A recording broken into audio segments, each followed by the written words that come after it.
bixino waxaan ognahay waxbarashada dawladda ayaa alxamdulillah dawladda ayaa bixisa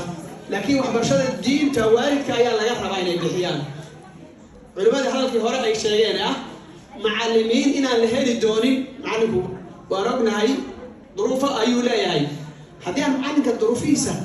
aan wax laga qabanin ciyaalkan oo kale ma soo baxayo waxaad ogaataa anuu macallin baan ahay waan aqaanaa dadka waalid fara badan baa waxaa laga yaabaa inay bishii kumayaal ay Afrika u diraan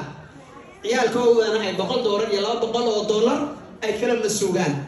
hatta hadday bixiyaan gadaal ay ka keenaan waad ku soo dari doonaa bisha dambe kii laga yaabo inuu eedo iyo habar yar iyo tol uu lacag u dira qaaraankii tolka iyo qaaraankii sokeeyaha iyo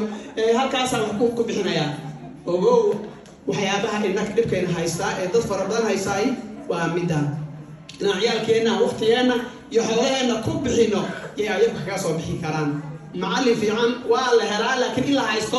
ayaa yar waa ninbaa macallin ya meel degmaa la geeyo markaasuu sidoo doonayay uu ka waayo macallinka meesha ku rafada ku gaajooday meeshuu ka soo tagay markaasuu wuxuu degmay hebel waxay rabtaa macallin caaga oo baahi lahayn ayaa rabtaa ogow macallinku baahidaada kale u leeyahay annagu waagi Soomaaliya dadkii macallimiinta ka amaanahay waxaanu ahayn ruuxii macallin dugsi quraan ka noqda iyo iskoolkiyo macallimiintu dhaqaale badan bay qabeen oo oodkaca iyo dharka iyo hadiyada iyo waxba hoosta laga soo gelin jiray halka waxaan maray inta yar mooyeen waxaan maray inaan macallimiinta inaan hadiyad fiican oo saas la siiyo waliba gabdhaha aan rag ma ahayn waligood gabdhaha aan gabdhaha macallimiinta fiican haysta kuna haysta inaad duruuftiisa aad wax kala qabataan taas waa mid weyn mid labaad reewil marow